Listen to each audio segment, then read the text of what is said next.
Assalamualaikum warahmatullahi wabarakatuh. Om bibi jujarong ngare kakak adik ngoni ada dengar, ngoni ada nonton, baca cerita dulu. Can we just talk? Oke teman-teman, bagaimana kabar di awal tahun 2023?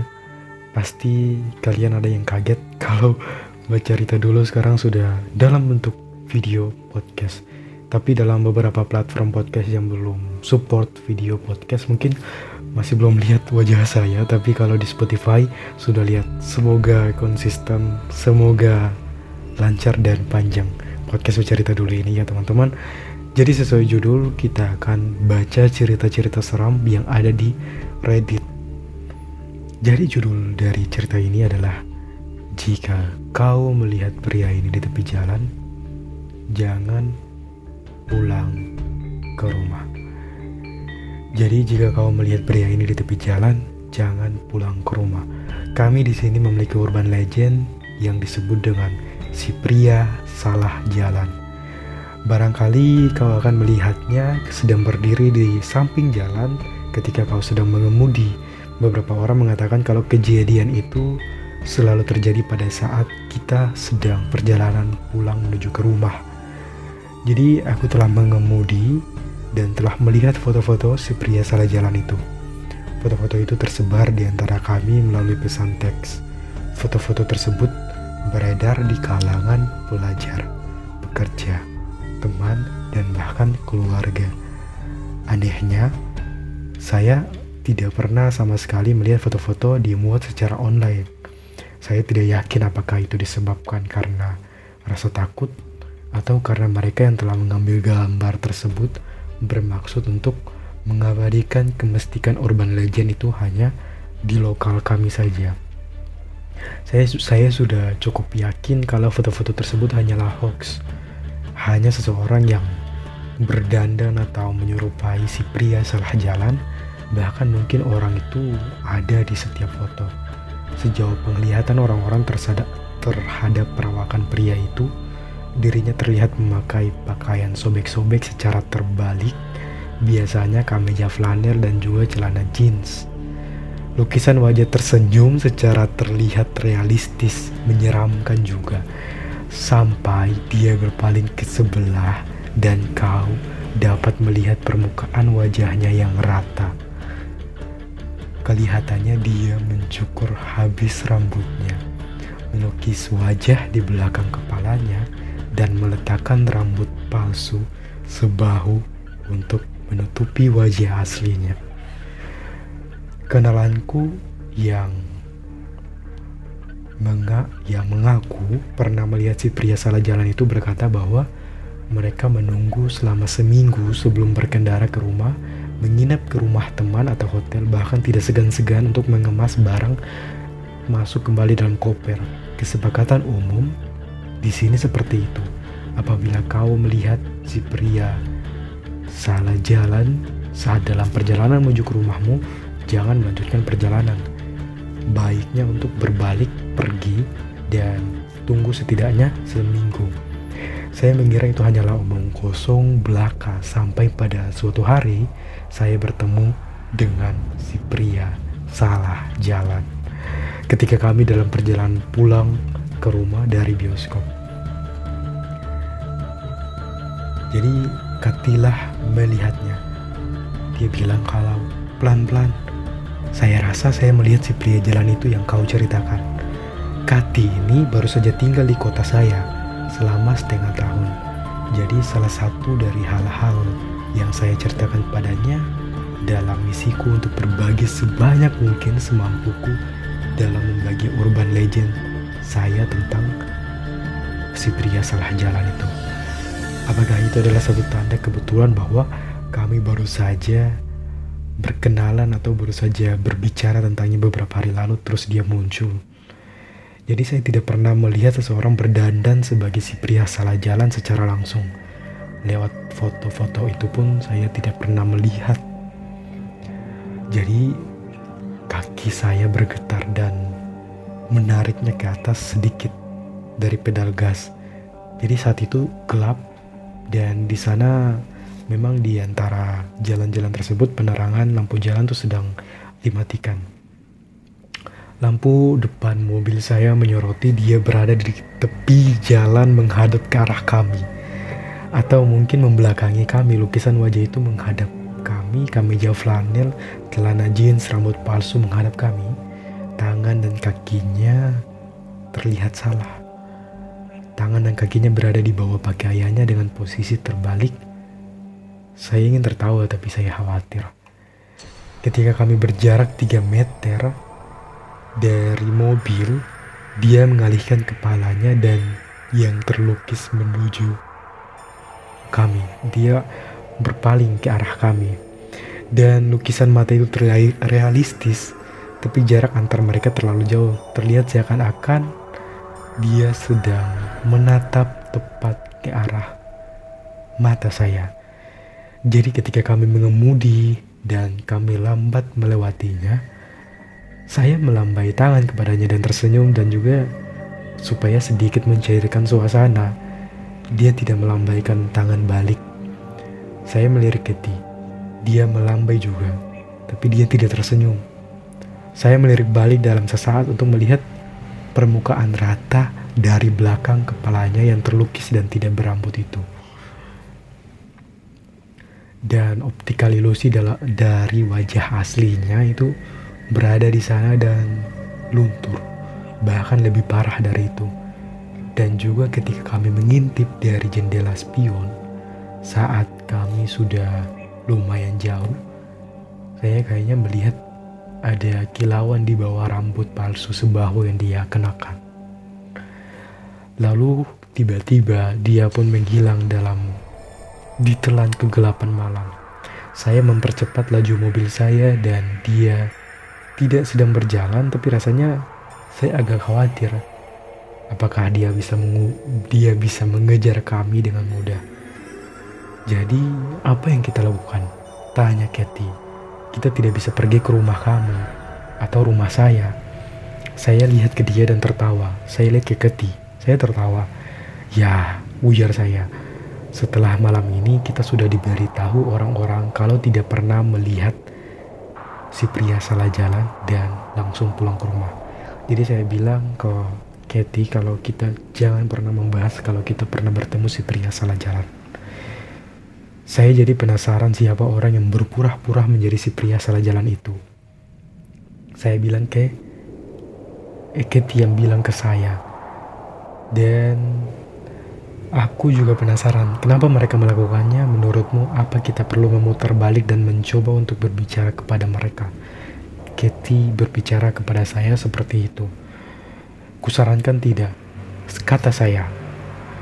Mereka bisa saja berbahaya, tapi saya yakin itu hanyalah orang-orang yang membuat kita supaya percaya atas urban legend kita, kata saya kepada Katie. Ya, ini mobilmu, seandainya ini mobilku, kata Katie. Oke, kita akan memutar balik. Kakekku pernah berkata kalau seandainya kau bingung dengan belokan mana yang harus kau tempuh, kau selalu bisa melakukan putaran balik sampai kau menemukan jawabannya, kata kakek. Dia menggunakannya sebagai metafora dalam kehidupan, kata kakek. Tapi pada saat saya memutar balik, jantung saya berdegup kencang. Saya mengemudi sepanjang jalan yang gelap itu tanpa melihat orang itu lagi.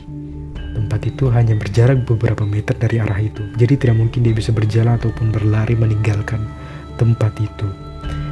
Katie dan saya memutuskan bahwa orang yang berdandan sebagai si pria salah jalan itu pasti telah meninggalkan bahu jalan dan menuju ke hutan di area sekitar. Ide mereka untuk bersembunyi di hutan itu ketika kami melewati membuat saya agak merasa tenang. Tapi saya juga tidak terlalu tenang akan hal tersebut. Kami muter balik lagi dan selama itu saya tetap melirik ke kiri dan ke kanan untuk berjaga-jaga seandainya orang itu melompat ke arah saya, entah kemana. Tapi segera setelah itu kami pun menuju ke arah rumah saya tanpa berbalik kedua kalinya untuk melihat si pria salah jalan tersebut. Katie dan saya mencoba untuk menertawakannya, dan kami mencoba untuk membicarakan hal-hal lain, tapi kami sebenarnya cukup ketakutan. Kami tidak dapat berhenti berbicara mengenai semua hal, atau melirik ke jendela, ataupun kaca spion kami. Setelah kami mencapai ke perumahan, lalu sampai pada jalan rumah saya, dan semuanya berubah. Segera setelah kami sampai di jalan, kami bukannya bergerak maju. Kami malah mundur. Kata Katie, "Kau menggeser tuasnya ke posisi reverse?" Tanya Katie. Tangannya menggenggam tanganku sedingin es. Saya menghentikan mobil saya. Kami berdua melihat ke arah belakang. Tuas perseling berada di posisi drive, sementara mobil dalam keadaan mundur. Saya menarik kaki saya dari rem dan meletakkan pedal gas dan gas lagi. Perumahan rumah-rumah yang familiar yang setiap hari kami lihat kemudian menjauh dari arah kami.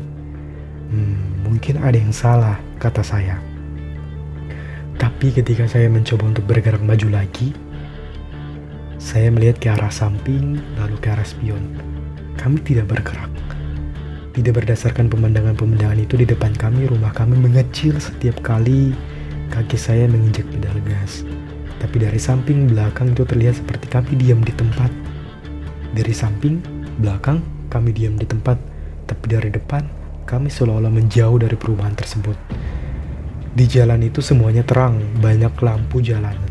Jadi kami tidak bisa mengatakan seakan-akan itu hubungannya dengan penglihatan yang terbatas. "Ayo, keluar dari sini," kata Katie kepada saya. "Ayo," kata saya, dengan cara yang sama, tapi bagaimana cara kita pergi? "Letakkan tuasmu ke arah reverse." Ketika saya menaikkan tuas mobil saya ke arah reverse dan mencobanya, kami benar-benar maju ke depan. Tapi dari samping ke belakang, sekali lagi kami tidak terlihat bergerak. Jadi dari depan kami terlihat maju, tapi dari samping kami tidak terlihat bergerak. Seakan-akan kami hanya terjebak tepat setelah melewati jalur masuk ke arah perumahan saya. Itu adalah saat saya dan Katie menghentikan mobil berdebat untuk keluar, lalu kami melihat seseorang datang ke arah kami dari tepi jalan. Dia mendekati ke arah kami dari depan mobil.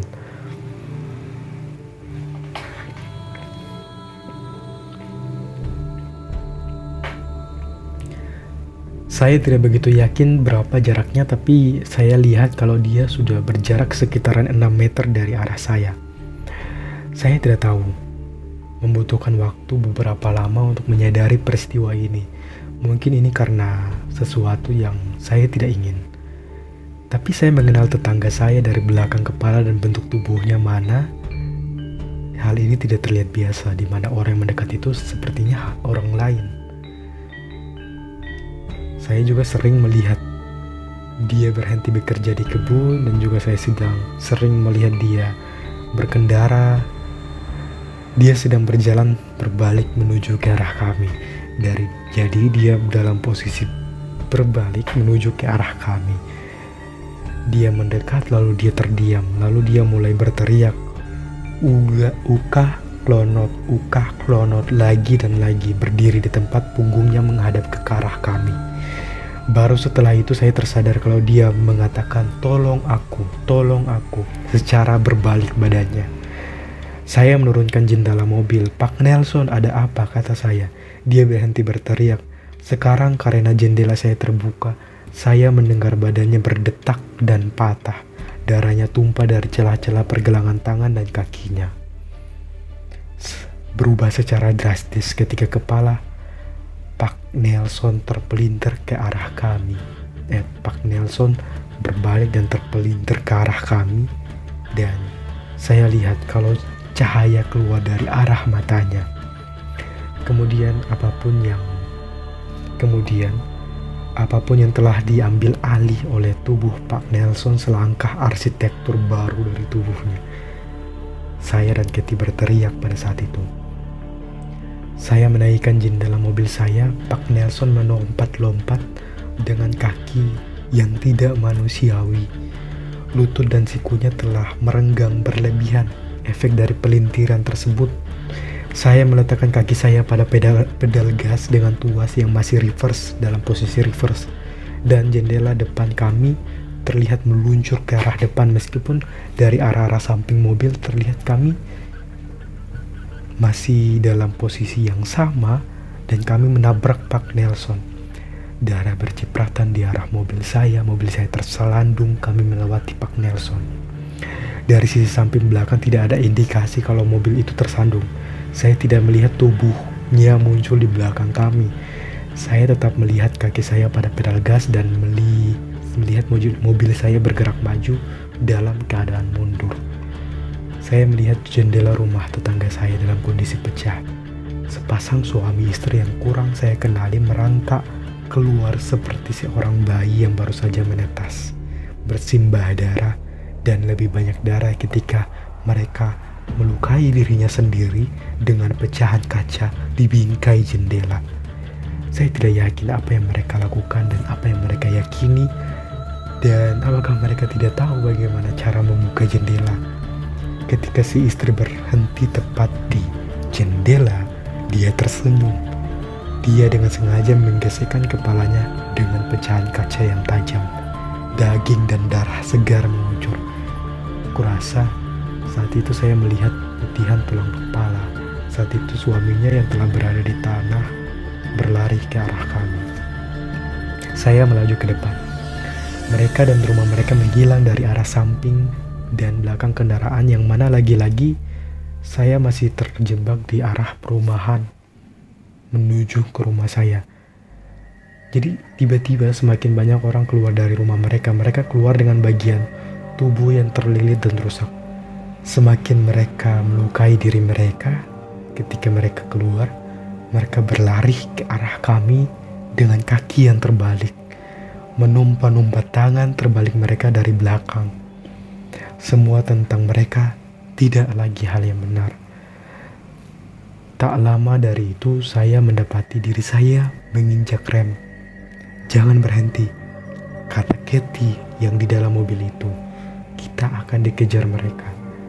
Jadi dari arah depan, saya melihat halaman rumah saya sendiri, seseorang yang terlihat seperti sedang berbicara dengan orang lain dengan wajah lukisan. Wajah lukisan itu mengangguk naik dan turun, ya seperti lukisan asli. Kemudian saya melihat rambut palsunya bergerak sendiri. Saya tersadar kalau wajah asli di balik rambut palsu itu sedang berbicara, menggerakkan bibirnya, bernafas. Si pria salah jalan sedang berbicara kepada saya, atau seseorang yang terlihat seperti saya di depan sana. Di saat yang bersamaan, Katie mencoba menggapai saya dengan putus asa meletakkan kakinya pada pedal gas. Beberapa potongan tulang yang berlilitan dan daging yang bertumpukan pada kaca depan mobil saya. Dua wajah dengan tumpukan lipatan leher yang menatap saya dengan wajah sayu, mata sayu. Wajah-wajah itu adalah wajah-wajah yang seharusnya saya kenal. Tangan mereka berlilitan lanjut memukul-mukul kaca mobil saya. Meskipun mata mereka memberitahu kepada saya bahwa jiwa mereka sudah keluar dari tubuh. Retakan berbentuk jaring laba-laba menyebar pada kaca depan mobil saya. Celah-celah retakan itu tergenangi oleh darah. Saya menghantarkan kaki saya pada pedal gas sambil membantu Katie duduk kembali pada mobil, di dalam mobil di kursi samping saya.